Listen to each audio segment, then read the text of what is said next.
Endocrine system. The survival of all living organisms depends on sensing and responding to the changes taking place in the surroundings. The endocrine system is responsible for communicating, controlling, and coordinating various functions of the body. It functions along with other systems present in our body. The endocrine system consists of certain glands that secrete hormones to work on various sites. As body's chemical messengers, these hormones transfer information and instructions from one set of cells to another. Different types of hormones cause different effects on various sites of the body. Endocrine glands, like ducts, and pass their secretions into the surrounding blood for transport to the site of action. They are also called ductless glands. Endocrine glands. They are located in different parts of the body. There are 8 major endocrine glands scattered at various locations in the body. All these are considered to be one system because they have similar functions but act on specific organs. These glands are Pituitary gland, Pineal gland, Thyroid gland, Parathyroid gland, Adrenal gland, Pancreas gland, Thymus gland, and gonads present in testes in males and ovaries in females. Let's know about each gland in this module. Hypothalamus, which is actually a part of the brain, controls secretion of endocrine glands. Hypothalamus is the basal part of forebrain.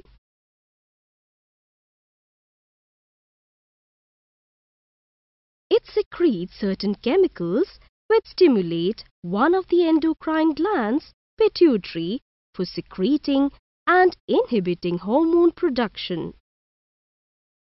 Hypothalamus actually controls the production of hormones secreted by the pituitary gland and thus regulates various functions.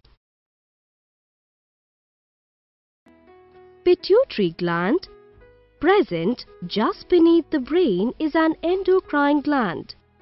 It is about the size of a pea. It is divided into an anterior lobe, an intermediate lobe, and a posterior lobe, all of which are involved in the hormone production. The pituitary gland is very important as it takes messages from the hypothalamus. These messages help pituitary in enhancing or reducing the speed or quantity of hormones the gland produces. The hormones produced by pituitary gland affect the functioning of all the other hormone-producing glands. For this reason, pituitary gland is often referred to as the master gland of the body.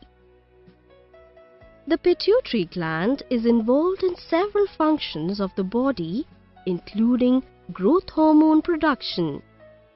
It produces the hormones that act on the other endocrine glands. It stores the hormones produced by the hypothalamus. The pineal is a very small gland lying between the two cerebral hemispheres of the brain. Although it's very tiny gland, but produces several important hormones. The most significant of these is melatonin, a hormone which regulates your sleep cycle. Melatonin is released in the dark during sleep. It also plays a critical role in aging and the diseases associated with aging. Melatonin has been reported to have significant effects on reproduction, sleep-wake cycles, and thus known as the hormone of darkness. The thyroid gland is found in front of the trachea, that is windpipe in your neck. It surrounds the front of the larynx and upper part of the trachea in the neck. The gland is divided into two lobes and is connected in the middle by a thin bridge of thyroid tissue known as isthmus. The primary function of thyroid gland is to secrete thyroid hormones which are responsible for controlling your body's metabolism.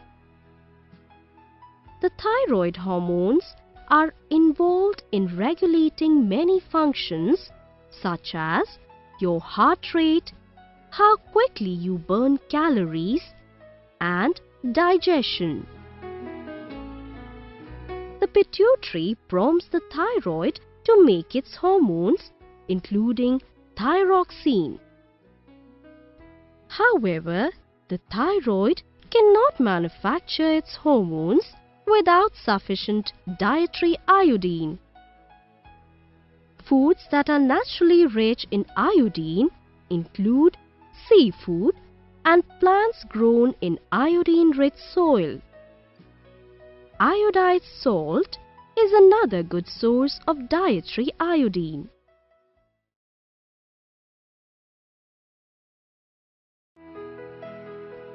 If a person's diet is low in iodine, the pituitary keeps sending chemical messages to the thyroid.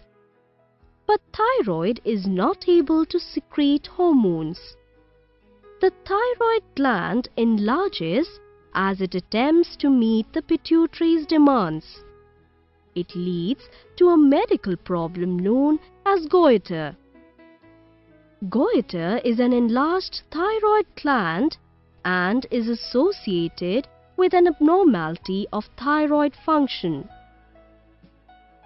Although goiters are usually painless, a large goiter can cause a cough and make it difficult for you to swallow or breathe. We can say that iodine is very important for the proper functioning of the thyroid gland. It is needed for the synthesis of thyroid hormones. Parathyroid glands. These are situated on the posterior surface of the thyroid lobes. The parathyroids are four small, flat, oval glands, two on each side. The parathyroids secrete a hormone, parathormone, that plays a significant role in calcium balance in the body. The thymus gland is a lobular structure located on the dorsal side of the heart and the aorta. The thymus plays a major role in the development of the immune system.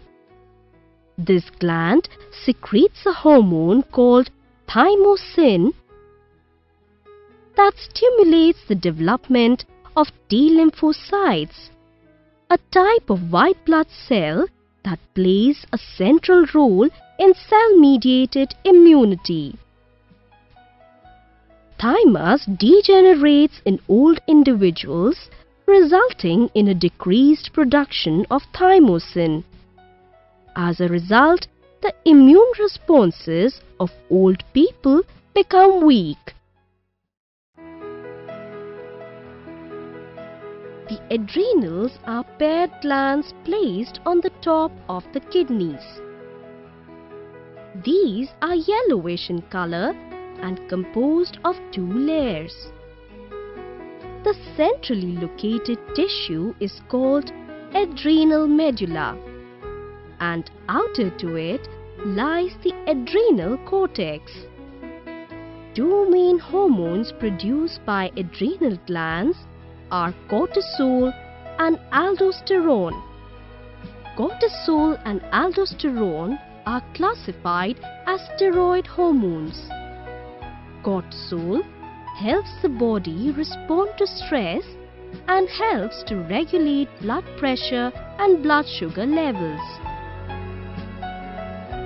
Aldosterone also contributes to blood pressure control and helps to manage the amount of salt and potassium in the body. Pancreas. The pancreas is an oblong flattened gland located deep in the abdomen. It lies beneath the stomach and is connected to the small intestine at the duodenum. The pancreas produces the body's several important enzymes. This gland is a dual-function gland having features of both endocrine and exocrine glands. As an endocrine gland, the pancreas secretes the hormones insulin and glucagon to control blood sugar levels in our blood. The pancreas is very close to the stomach. As soon as food is eaten, the pancreas releases digestive enzymes to break down food.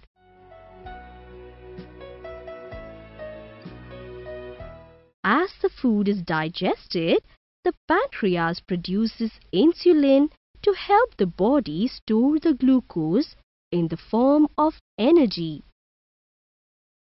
Between meals, the pancreas does not produce insulin, and this allows the body to gradually release stored energy back into the blood as needed. Glucose levels remain very stable in the blood at all times to ensure that the body has a steady supply of energy. The testes, also known as testicles or male gonads, lie in a pouch of skin called scrotum. The testes perform two functions: to produce sperm and to produce hormones, particularly testosterone. Testosterone affects many of the male characteristics like bone and muscle development, growth of body hair including facial hair. It also influences change of vocal cords to produce the adult male voice and sperm production. The ovary is a pair of reproductive glands in women that are located in the pelvis, one on each side of the uterus. The woman's ovaries are located on both the sides of the uterus below the opening of fallopian tubes. The ovaries produce estrogen and progesterone. Estrogen stimulates the development and maturation of sex organs of female and also regulates the sexual behavior. Progesterone supports pregnancy and also acts on the mammary gland and stimulates milk secretion. Overall, these two hormones affect many of the female secondary sexual characteristics and reproductive functions. The secretion of hormones is regulated by a feedback mechanism. The feedback mechanism is controlled by the hypothalamus present in the brain. A feedback mechanism is the process through which the level of one substance influences the level of another or activity of another organ.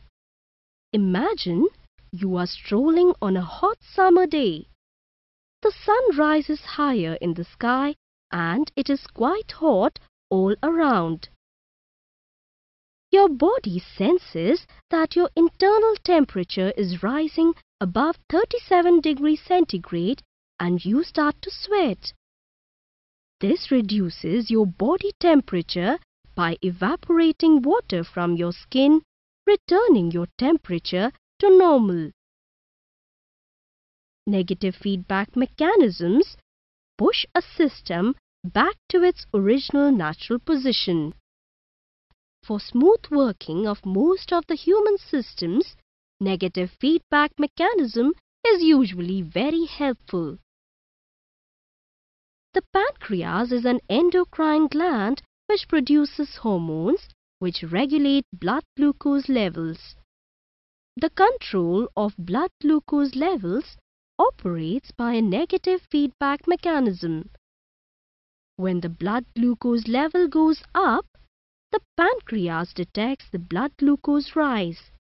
The pancreas pumps out insulin into the blood. Insulin helps the uptake of glucose into body cells.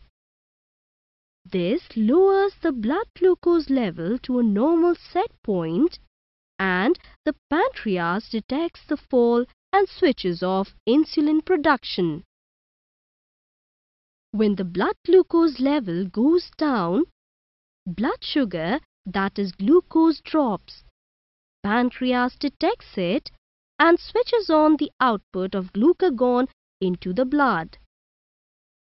Glucagon signals the liver to break down glycogen into glucose. The liver releases glucose into the bloodstream, and blood glucose goes up to its normal set point, and the pancreas detects the rise in blood sugar and switches off glucagon release. This is how the blood glucose level is maintained in the body through a negative feedback mechanism.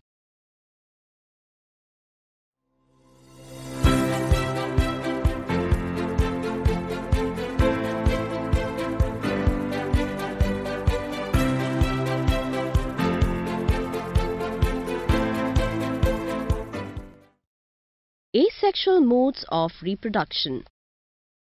Reproduction is defined as a process by which new organisms of the same species are produced by existing organisms. Reproduction gives rise to new organisms with the same basic characteristics as their parents. Fish will always produce fish, and cats will always produce kittens, not pups. The process of giving rise to new organism can occur primarily through two ways: asexual reproduction and sexual reproduction. Asexual reproduction is a mode of reproduction which does not require fusion of the gametes from two parents. In asexual reproduction, new individuals arise from single parent using non-reproductive parts like buds, fragments, or from some specific cells of the body, etc. All organisms have a set of genes that determine their characteristics. The genes contain the instructions for all characteristics that are passed from parents to offspring during reproduction. The inherited instructions in the form of genes are passed from parent to offspring through DNA, as DNA molecules make up our genes. It is present in the nucleus of all cells, and it is replicated before being passed on.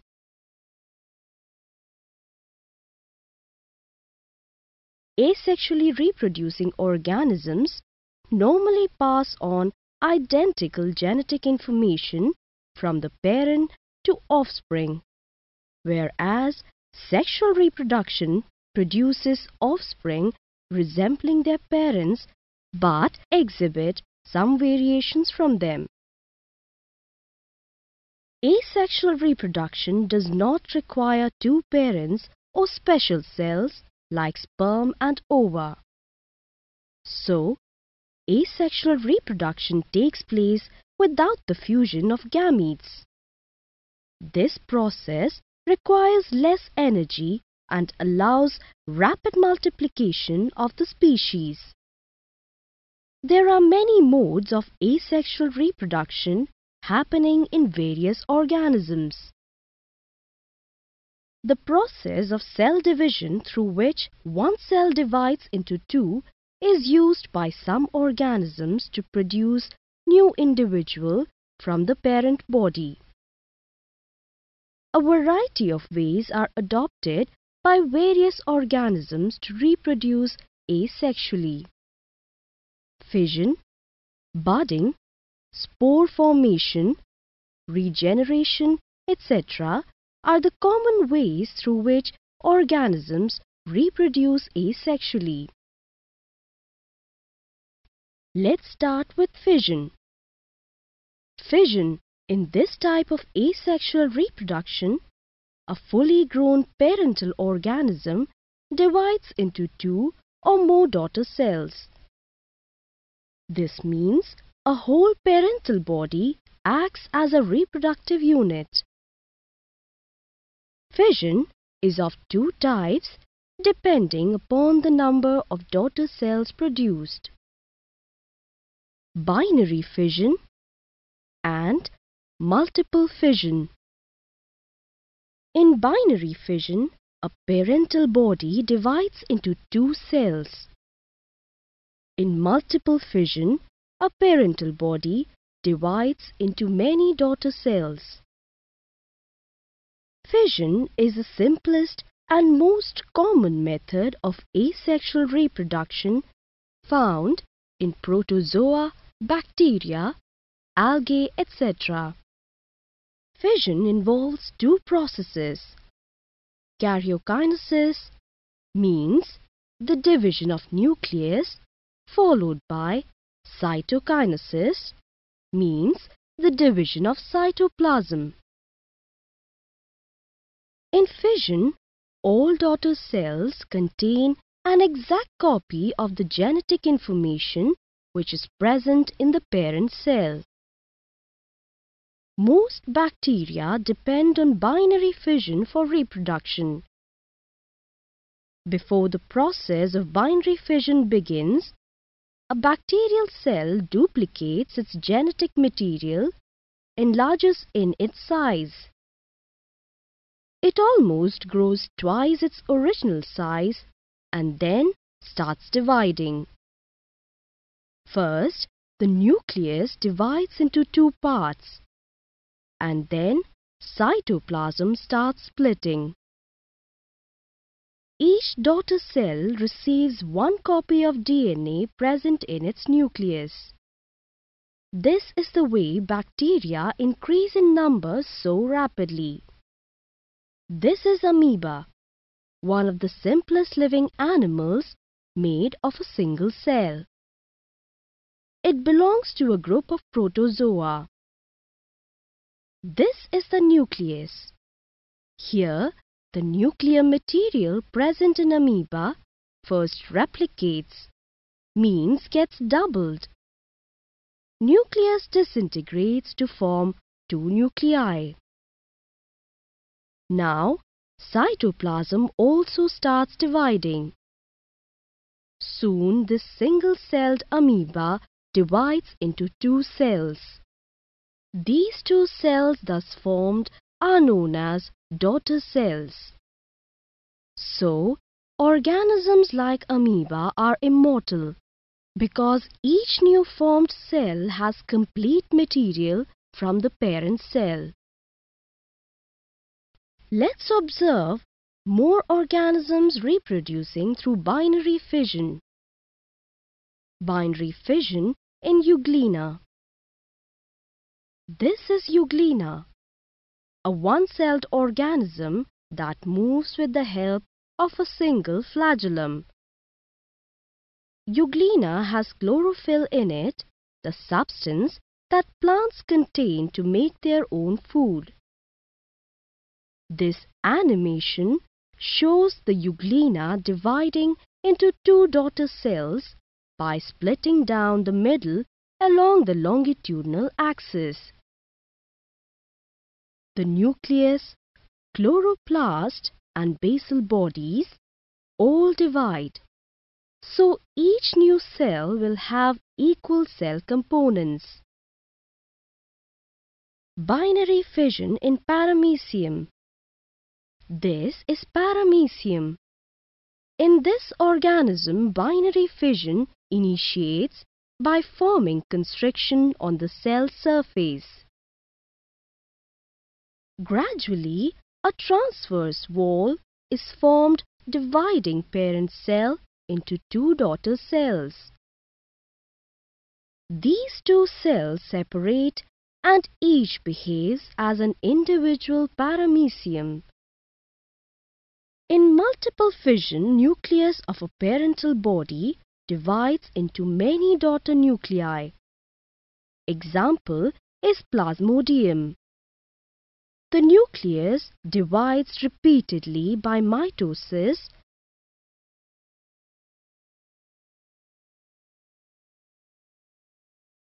The nuclei enveloped by cytoplasm become free when parental body ruptures.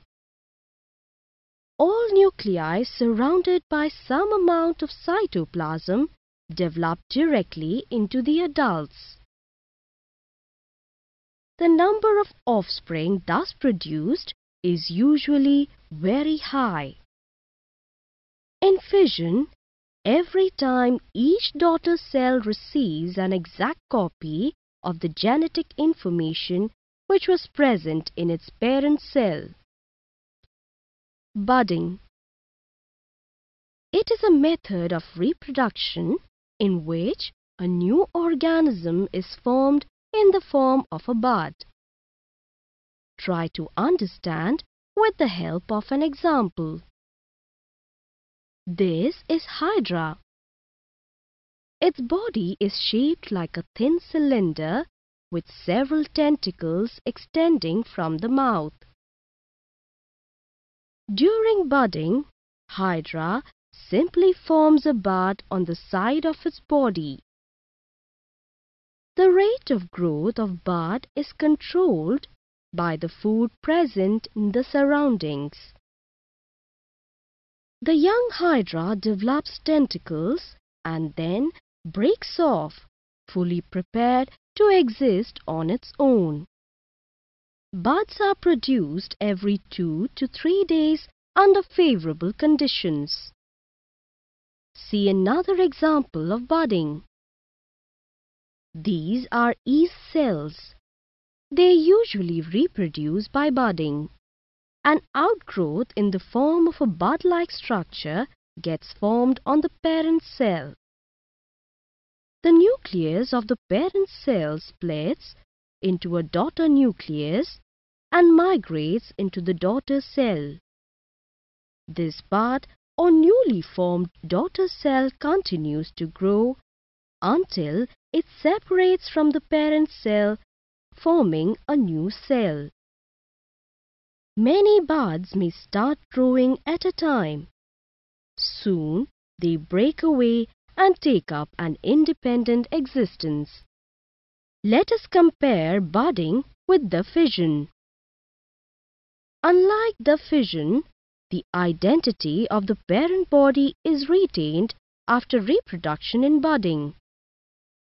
Means, fission, the complete parent cell divides to form two new cells, whereas in budding you have seen one parent cell or organism keeps on producing many buds without losing its own existence. Sporulation. Sporulation is a phenomenon in which an organism produces one or more reproductive cells within its cell wall. This is the most common method of asexual reproduction in a majority of fungi and bacteria. Fungi such as bread mold, which you usually see growing on bread, reproduce through spore formation. During sporulation, one of the cells enlarges to form the sporangium or the spore sac. The sporangium is covered by a thick wall called cyst. The nucleus present within the cell undergoes many divisions to form daughter nuclei. The daughter nuclei get surrounded with protoplasm to form daughter cells. These daughter cells are called spores, and the whole structure is known as sporangium. On maturation, the sporangium bursts and releases the spores. The spores germinate on getting favorable conditions. Some other organism like the bacterium also uses this method of reproduction when the conditions are adverse.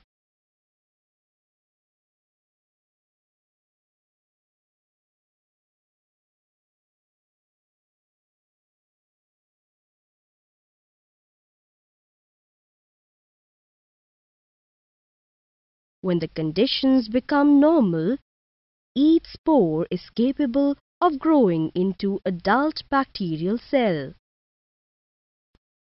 Next is regeneration. It is the ability of the organism to replace the lost parts of the body. Many multicellular animals exhibit this mode of reproduction. This is very common in some flatworms, sea anemones, echinoderms, etc.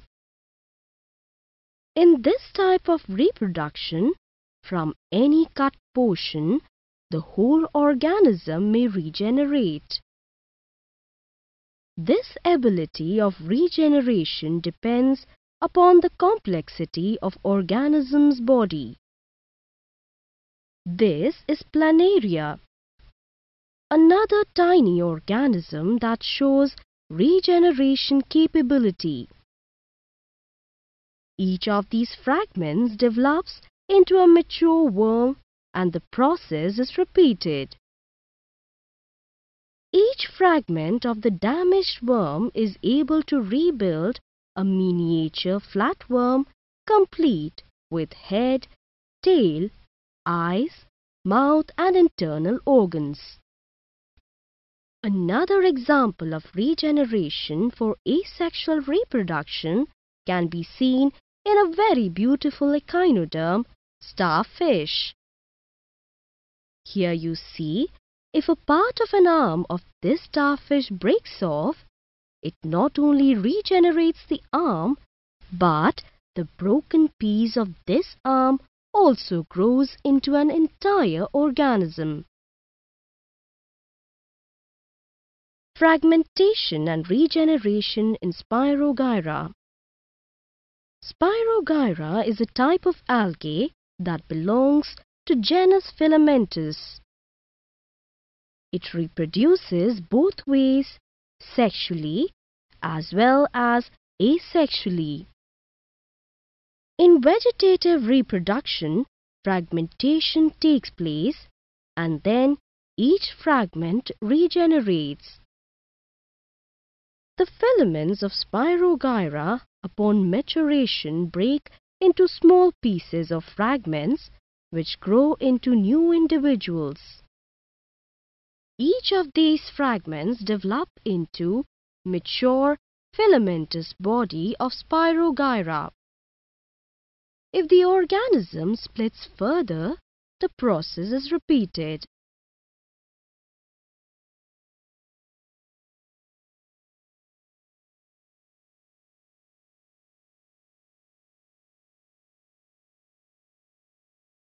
Till now you have seen various modes of asexual reproduction. Here are some advantages of asexual reproduction. In asexual reproduction, since there is no fusion of cells from two parents, it requires only one parent. So it conserves energy and efforts. As there is no specific requirement for reproduction process, almost all organisms become capable of this type of reproduction. Also, there is no genetic variability in new produced cells. The progeny would be stable towards well-adapted environment. Also, in asexual reproduction, the entire set of DNA from the parent cell is passed on